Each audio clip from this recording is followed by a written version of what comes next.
భారతదేశానికి 80వ స్వాతంత్ర దినోత్సవ సందర్భంగా ఈరోజు మనం అందరం ఇక్కడ ఈ జెండా పండుగ సెలబ్రేట్ చేసుకుంటున్నాం. ఈ కార్యక్రమం నిమిత్తం ఇక్కడికి విచ్చేసినటువంటి 99 టీవీ స్టాఫ్ మెంబర్స్ అందరికీ, అలానే మన ఆదిత్య కన్స్ట్రక్షన్ కంపెనీ నుంచి వచ్చిన మన ఎంప్లాయీస్ అందరికీ నా స్వాతంత్ర దినోత్సవ సందర్భంగా శుభాకాంక్షలు తెలియజేస్తున్నాను.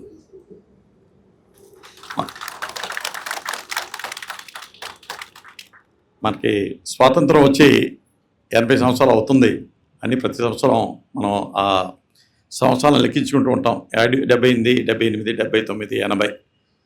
ఇప్పుడు 80 సంవత్సరాల్లో దాటిన వాళ్ళు ఇక్కడ ఎవరూ లేరు. అంటే మనం అందరం స్వాతంత్రం వచ్చిన తర్వాతనే పుట్టిన వాళ్ళం. సో ఆ స్వాతంత్రం తెచ్చుకోవటానికి ఎంతోమంది మహనీయులు, ఎంతోమంది త్యాగదనులు, మహాపురుషులు, వాళ్ళంతా ఎంతో కష్టపడి మన దేశానికి బ్రిటిష్ వాళ్ళ నుంచి, వాళ్ళ కబంధాస్తాల నుంచి భారతదేశాన్ని విడిపించి భారతదేశానికి స్వాతంత్రం తీసుకురావడం జరిగింది. గత 80 సంవత్సరాల్లో కొంత అభివృద్ధి అయితే మనం చూడగలిగాము. కానీ ఈరోజు కూడా, అంటే భారతదేశానికి 80 సంవత్సరాలు అయినప్పటికీ కూడా ఇతర దేశాలతో పోలిస్తే మన దేశంతో పాటు బ్రిటిష్ కలోనియల్ రూల్ నుంచి అనేక దేశాలు ఆ రోజు స్వాతంత్రాన్ని సంపాదించుకున్నాయి, విముక్తి గాలులు పీల్చాయి.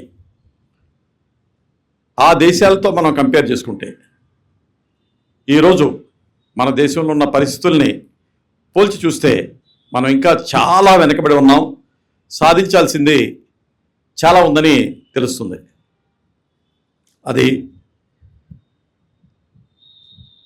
ప్రజల జీవన ప్రమాణాలు కానివ్వండి, వాళ్ళ అక్షరాస్యత గురించి కానివ్వండి, వాళ్ళ ఆరోగ్యం గురించి కానివ్వండి, మన దేశంలో ఉన్నటువంటి మౌలిక సదుపాయాల గురించి కానివ్వండి, ఇతర దేశాలతో పోలిస్తే, అంటే మనతో పాటు ఏ దేశాలు స్వాతంత్రాన్ని సంపాదించగలిగాయో ఆ దేశాలతో మనం పోలిస్తే మన తర్వాత స్వాతంత్రం తెచ్చుకున్నటువంటి దేశాలు కూడా ఎంతో అభివృద్ధిని సాధించాయి. కానీ మనం మాత్రం ఇంకా అనేక సామాజిక అసమానతల మధ్య కొట్టుమిట్టాడుతున్నాము. అది ఆర్థిక అసమానతలు కానివ్వండి, అనేక వివక్షలు కానివ్వండి, కుల వివక్ష, మత వివక్ష, నిరక్షరాస్యత, ఆరోగ్య సదుపాయాలందరికీ అందుబాటులో లేకపోవటం, ఇంకా పేద ఉన్నత వర్గాలు అనే 2 వర్గాలుగా ఇంకా ఉండటం, ఇవన్నీ చూస్తుంటే మనం స్వాతంత్రం సాధించే ఇంకా ఇన్ని సంవత్సరాలు అయినప్పటికీ కూడా ఇంకా ఇన్ని వివక్షలు ఎందుకు, ఇంత ఎక్స్ప్లాయిటేషన్ ఎందుకు అని మనం కనుక ఒకసారి తరిచి చూస్తే దానికి కారణం మనమే. ఇప్పుడు బ్రిటిష్ వాళ్ళు ఉన్నప్పుడు ఏది జరిగినా క్రెడిట్ అయితే మనం తీసుకునే వాళ్ళం, ఏదైనా సాధిస్తే. డిస్క్రెడిట్ అయితే అది మనం బ్రిటిష్ వాళ్ళకి ఇచ్చేవాళ్ళం.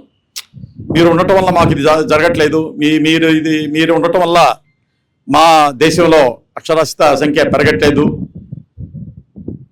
కానీ దారిద్ర్య రేఖ కన్నా జనాభా బ్రిటిష్ కాలంలో కన్నా ఈరోజు ఎక్కువ ఉంది.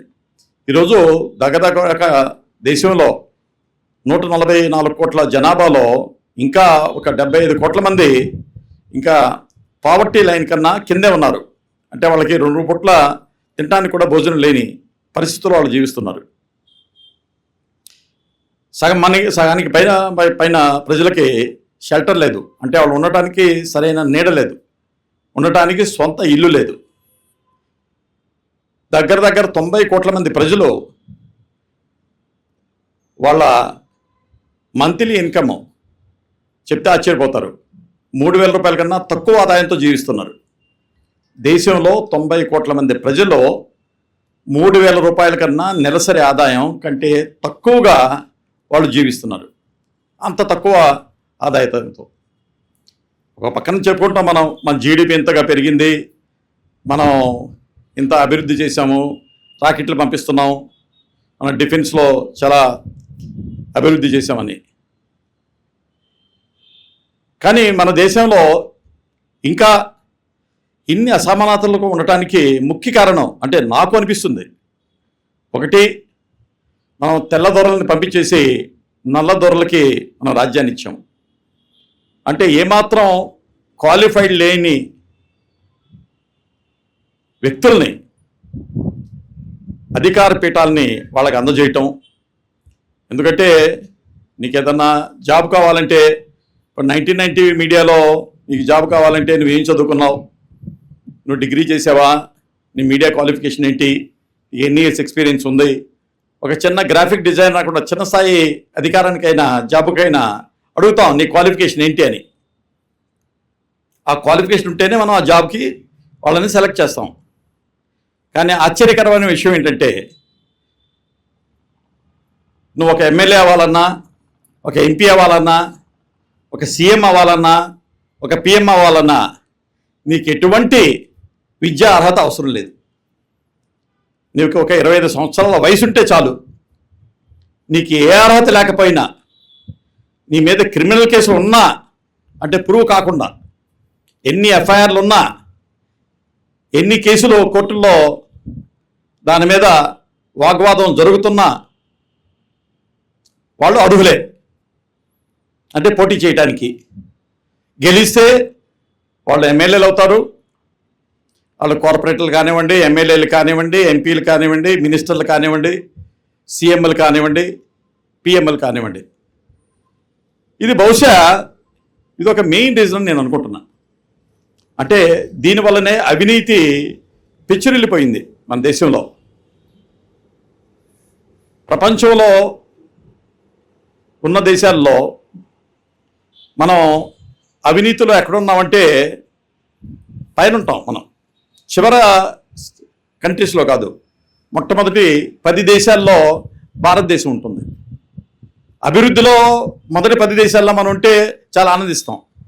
కానీ అవినీతిలో మనం చాలా ముందంటే దాన్ని బట్టి మనం అర్థం చేసుకోవచ్చు. ఈ దేశానికి పట్టిన జాడ్యం, రుగ్మత కానివ్వండి, అది అవినీతి. అవినీతి ఎక్కువ పెరగడానికి కారణం కూడా నేను చెప్పాను. యథా రాజా తదా ప్రజ. రాజు ఎలా ఉంటే ప్రజలు ఆ విధంగా మసలుకుంటారు. ఇప్పుడు అవినీతి పరులైనటువంటి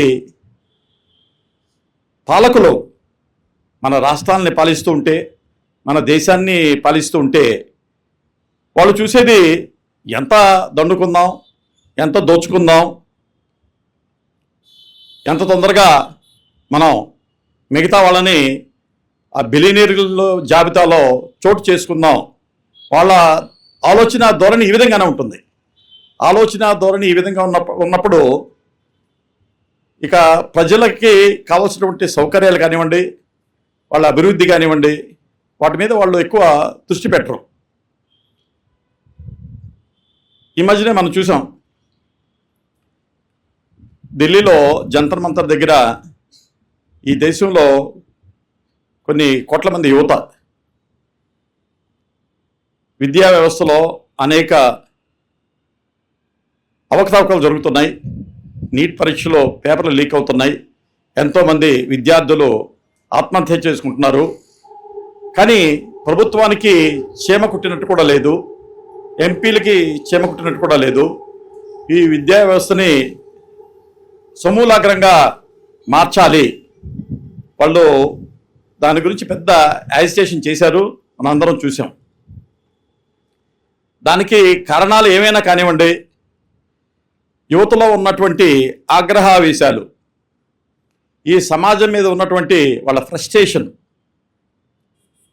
అది ఒక అద్దంలో చూపించారు వాళ్ళు. అక్కడికి సింబాలిక్గా నాకు చెప్తే ఆశ్చర్యం అనిపించింది. ఇన్స్టాగ్రామ్లో వాళ్ళు ఒక CJP అని పెడితే ఒక 2 గంటల్లో 8 లక్షల మంది మెంబర్స్గా జాయిన్ అవటం, అది ఒక వారం రోజుల్లో 2 కోట్ల మంది దాని మెంబర్స్గా జాయిన్ అవటం చూస్తే వాళ్ళందరికీ ఒక వేదిక కావాలి. వాళ్ళ ఫ్రస్ట్రేషన్ని వెంటిలేట్ చేసుకోవటానికి, ఆ ఎక్స్ప్లాయిటేషన్ని ఏదైతే ఎక్స్ప్లాయిటేషన్ జరుగుతుందో ఈ ప్రజెంట్ రాజకీయ వ్యవస్థ మీద వాళ్ళు గొంతెత్తి అరవటానికి, వాళ్ళ ఫ్రస్ట్రేషన్ని వెంటిలేట్ చేసుకోవటానికి అది ఒక ప్లాట్ఫామ్గా వాళ్ళు యూజ్ చేసుకున్నారు. ఇప్పుడు ఆ పార్టీ గురించి నేను సమర్థించట్లేదు, ఆ యాజిటేషన్ నేను సమర్థించట్లేదు. కానీ ఇది ఈ దేశంలో ప్రజలు ఏ విధంగా ఆలోచిస్తున్నారు, యువత ఏ విధంగా ఆలోచిస్తుంది, దానికి ఇది ఒక దిక్సూచిగా మనకి కనిపిస్తుంది. ఎంతో ప్రజలంతా ఈ దేశంలో మార్పు రావాలి, త్వరగా రావాలి, ఇన్ని సంవత్సరాలు అవుతుంది, 8 దశాబ్దాలు అవుతుంది, అయినా మనం ఇంకా 8 దశాబ్దాల నుంచి ఇప్పటికీ మనం ఎడ్యుకేషన్ గురించి ఫైట్ చేయాల్సి వస్తుంది. మనకి హెల్త్ ట్రీట్మెంట్ కావాలంటే ఫైట్ చేయాల్సి వస్తుంది, స్కూల్లో అడ్మిషన్ కావాలంటే ఫైట్ చేయాల్సి వస్తుంది. వీటన్నిటికీ ఫ్రస్ట్రేట్ అయిపోతున్నారు. ఉద్యోగాల గురించి ఫైట్ చేయాల్సి వస్తుంది, సరైన ఉద్యోగాలు లేవు. కాలేజెస్ నుంచి కోట్ల మంది డిగ్రీలు చేతపట్టుకుని బయటకు వస్తున్నారు, కానీ వాళ్ళకి ఉపాధి అవకాశాలు లేవు.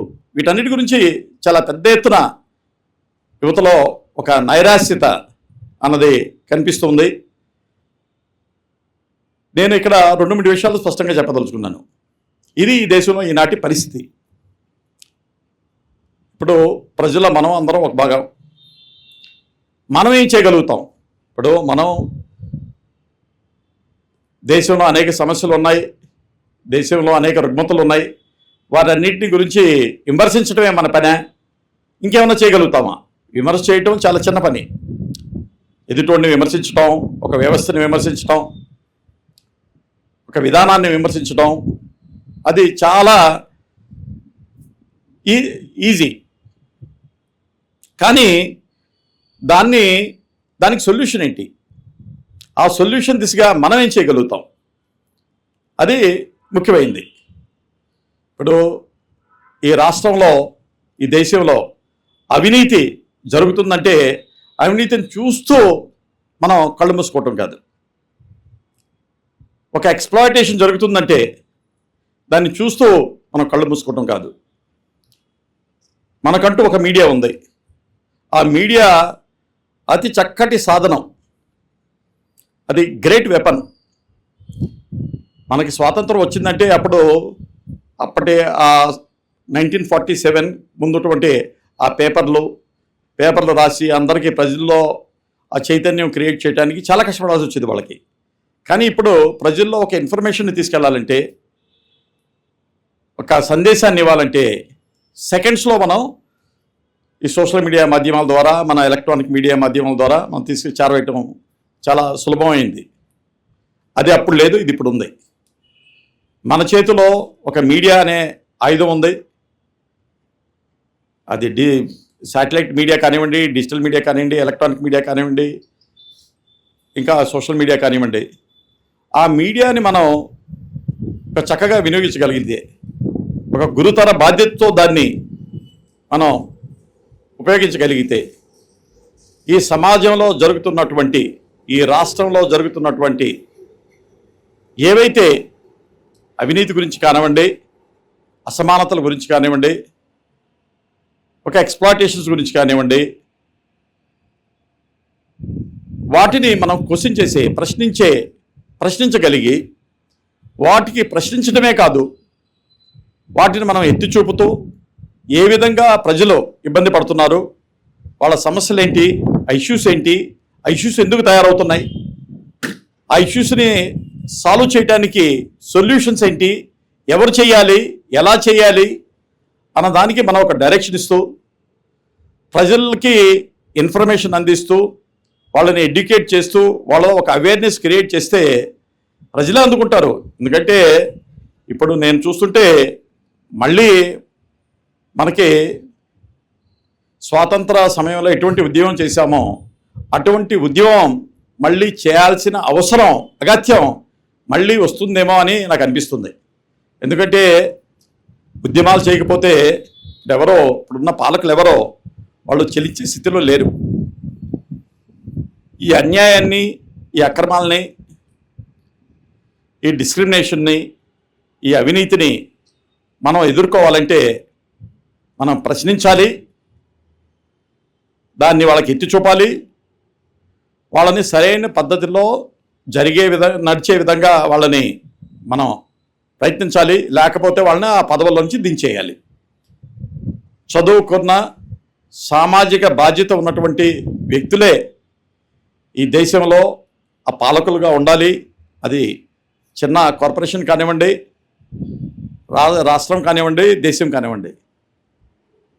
నిబద్ధత కలిగిన వ్యక్తులు, నిజాయితీ కలిగిన వ్యక్తులు ఆ సీట్లో ఉంటే ఎంతో డిఫరెన్స్ కనిపిస్తుంది. మనం సింగపూర్ గురించి వినుంటాం. సింగపూర్లో ఒక ప్రైమ్ మినిస్టరు ఒక దేశాన్ని ఎలా మార్చేయగలిగాడు. కరప్షన్ అన్నది సింగపూరు దేశం నుంచి మొత్తం కూకటి వేళ్లతో పెకిలించి వేశాడు. ఈరోజు సింగపూర్ చిన్న దేశం అయినప్పటికీ కూడా అది ఒక కరప్షన్ లెస్ కంట్రీగా ఈరోజు అభివృద్ధి చెందింది. అంత డెవలప్మెంట్ జరిగిందంటే ఆ కరప్షన్ వాళ్ళు ఎలిమినేట్ చేశారు. ఎక్కడైతే కరప్షన్ ఎలిమినేట్ అవుద్దో, ఎక్కడైతే వెస్టర్న్ ఇంట్రెస్ట్ ఉండదో డెఫినెట్గా ఆ దేశాలు చాలా ఫాస్ట్గా అభివృద్ధి చెందుతాయి. నిజాన్ని నిర్భయంగా చెబుతూ ఎంతవరకు అయితే మనం ఈ సమాజ హితానికి మనం కృషి చేయగలుగుతామో అంతవరకు మనం చేయాలని నేను ఆశిస్తున్నాను. ఆ ఉద్దేశంతోనే నేను ఈ ఛానల్లో పెట్టడం కూడా జరిగింది. ఎంత ఛాలెంజెస్ ఉన్నప్పటికీ కూడా దీన్ని ముందుకు తీసుకువెళ్ళడానికి అది ఒక్కటే కారణం. సో దానికి అనుగుణంగా మీరు కూడా ప్రయత్నించాలని కోరుకుంటూ, మన ఛానల్ అంటే ఏదో వన్ ఆఫ్ ది ఛానల్, ఏదో ఒక యూట్యూబ్ ఛానల్లో, లేకపోతే ఏదో శాటిలైట్ ఛానల్లో, ఏదో ఒక పార్టీకి మనం గొడుగు పట్టే ఛానల్లో అన్నది కాకుండా 99 టీవీ ఛానల్ అంటే నిబద్ధతతో పనిచేసే ఛానల్లో, నిజాయితీతో పనిచేసే ఛానల్లో, ఒక చిత్తశుద్ధితో పనిచేసే ఛానల్లో, నిజాన్ని నిర్భయంగా ప్రజల మేలు కోసం, ప్రజల కొరకే ఇది పనిచేసే ఛానల్ అనే విధంగా మనం ప్రూవ్ చేయాలి. అలా చేస్తారని నేను మీ అందరి నుంచి ఆశిస్తూ, కోరుకుంటూ ఇక్కడ నన్ను మాట్లాడటానికి మీరు అవకాశం ఇచ్చినందుకు మీ అందరికీ ధన్యవాదాలు తెలియజేస్తూ సెలవు తీసుకున్నాను. జై Hind. Thank you for your inspiring words.